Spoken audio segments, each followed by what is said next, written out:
अस्सलाम वालेकुम, कैसे हैं आप सब? उम्मीद करती हूँ आप सब ठीक ठाक होंगे, खैरियत से होंगे। आज हम exercise 13B question number 1 solve करेंगे डी टू अपडेटेड एडिशन बुक की मेरे पास, उस बुक से मैं ये क्वेश्चन करवाने से पहले आपसे रिक्वेस्ट करूँगी कि मेरे चैनल को लाइक और सब्सक्राइब कर लीजिए। तो जो क्वेश्चन है उसमें मीन हमें फाइंड आउट करना है और यहाँ पे हमारे पास एक हिस्टोग्राम गिवन है और यहाँ पे फ्रीक्वेंसी लिखी हुई है और यहाँ पे एज और ईयर यानी कि किसी की एज लिखी हुई है। ठीक है, तो ये फ्रीक्वेंसी है, ये क्वांटिटी को रिप्रेजेंट करती है। लाइक 3 लोग ऐसे हैं जिनकी एज जो है वो 3 है, यहाँ से 3 है। ठीक है, ये वाला जो बार है इसकी हाइट जो है वो 3 तक है, यानी कि 3 फ्रीक्वेंसी तक है ना। तो हम इसको इस तरह रीड करेंगे कि 3 लोग ऐसे हैं जिनकी एज 3 है। उसके बाद जो बार है उसकी हाइट जो है वो 5 तक है। ठीक है, 5 फ्रीक्वेंसी तक है, तो 5 लोग ऐसे हैं जिनकी एज 4 है। इसी तरह नेक्स्ट जो है वो 6 लोग ऐसे हैं जिनकी एज 5 है, ये वाला बार है। ठीक है, और ये 4 तक है। 4 लोग ऐसे हैं जिनकी एज 6 तक है और लास्ट में 2 लोग ऐसे हैं जिनकी एज 7 है। ठीक है, तो हम इसको इस तरीके से पढ़ेंगे। तो इसको हम करना स्टार्ट करते हैं। इसको हम टेबल बना के करेंगे और ये 2 तरीके से होता है, तो मुझे लगता है कि टेबल बना के करना ज़्यादा ईजी है, तो मैं उसी तरीके से करवाती हूँ आपको। तो यहाँ पे हमें मीन फाइंड आउट करना है। पहले हम यहाँ लिख लेते हैं सोल्यूशन। ठीक है, मीन फाइंड आउट करना है और मीन का जो फॉर्मूला होता है तो होता है m is equal to sigma f x upon sigma f. F यहाँ पे फ्रीक्वेंसी को रिप्रेजेंट करेगा और एक्स जो है ये वाली जो एक्स एक्सिस पे जो हमारे पास एज गिवन है, ये एक्स जो है ये इस एज को रिप्रेजेंट करेगा और ये जो सबमिशन भी कहते हैं इसको और सिग्मा भी कहते हैं। हम एफ एक्स यानी कि एफ और एक्स को मल्टीप्लाई करेंगे और यहाँ पे जब एफ और एक्स को मल्टीप्लाई कर लेंगे और फिर उसको हम ऐड भी करेंगे।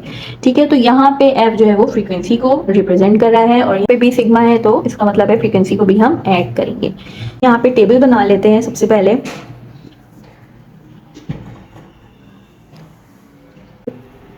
यहाँ पे हम f लिखेंगे फ्रीक्वेंसी, उसके बाद यहाँ पे हम x लिखेंगे, यहाँ पे एफ एक्स लिखेंगे, यानी कि f को मल्टीप्लाई करवाएंगे x से, तो जो भी आंसर आएगा हम यहाँ पे लिखेंगे।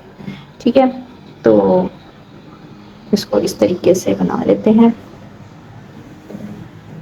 तो सबसे पहले फ्रीक्वेंसी है, हम बार देख लेते हैं। फ्रीक्वेंसी है 3, तो इसकी हाइट जो है वो 3 फ्रीक्वेंसी तक है, तो यहाँ पे हम लिख लेंगे। तो फ्रीक्वेंसी 3 है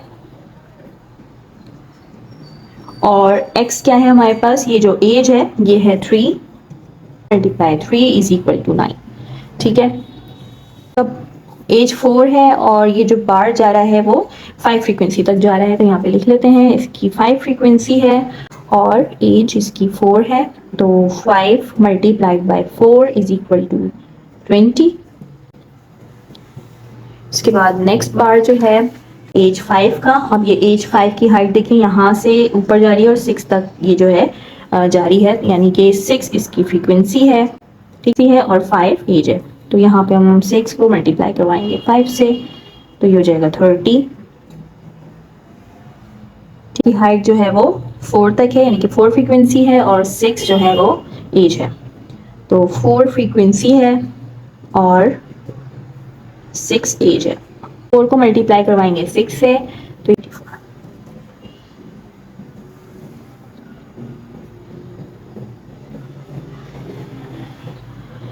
उसके बाद हमारे पास एज 7 है और ये जो बार है उसकी हाइट 2 फ्रीक्वेंसी तक है, तो यहाँ पे हम लिख लेंगे 2 फ्रीक्वेंसी है इसकी। ठीक है, ये 2 फ्रीक्वेंसी है और 7 एज है, तो 2 को मल्टीप्लाई करवाएंगे 7 से, तो ये हो जाएगा 14। ये फॉर्मूला अप्लाई करेंगे, mean is equal to sigma f x upon sigma f को मल्टीप्लाई करवा दिया एक्स से, यानी कि फ्रीक्वेंसी को मल्टीप्लाई करवा दिया हमने एज से। तो यहाँ पे ये जो आया है ना 9, 20, 30, 24, 14, अब हम इसको ऐड करेंगे। ठीक है, एफ एक्स हमने पहले एफ एक्स फाइंड कर लिया, ये एफ एक्स है और ये जो है सिग्मा, यानी कि हम सबको प्लस करेंगे, तो यहाँ पे हम कर लेंगे plus 9 plus 20 plus 30 plus 24 plus 14, divide करवाएंगे। यहाँ पे देखिए सिग्मा और एफ है। ठीक है, सिग्मा यानी कि प्लस करवाना है सारी फ्रीक्वेंसीज को, तो 3 है, यहाँ पे लिख लेते हैं 3 प्लस 5 प्लस 6 प्लस 4 प्लस 2। ठीक है, अब हम इसको ऐड कर लेंगे तो ये हो जाएगा 97 डिवाइडेड बाई 20। अब इसको हम डिवाइड कर लेते हैं, तो 97 को 20 से डिवाइड करते हैं तो 24 जा 80। ठीक है, तो 7 और 1 पॉइंट लगाएंगे और यहाँ पे 0 लगाएंगे।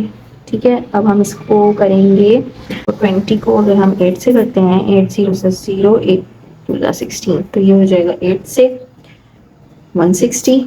ठीक है, फिर 1 और 0, देन अगेन हम 0 लगाएंगे। ठीक है, क्योंकि हमने यहाँ पे डेसिमल ऑलरेडी लगाया हुआ है इसलिए हमने यहाँ पे 0 ऐड किया है। अब हम इसको कर लेते हैं तो 25 आता है 100। ठीक है, तो ये कैंसिल आउट हो गया है, तो इसका आंसर आ जाएगा 4.85।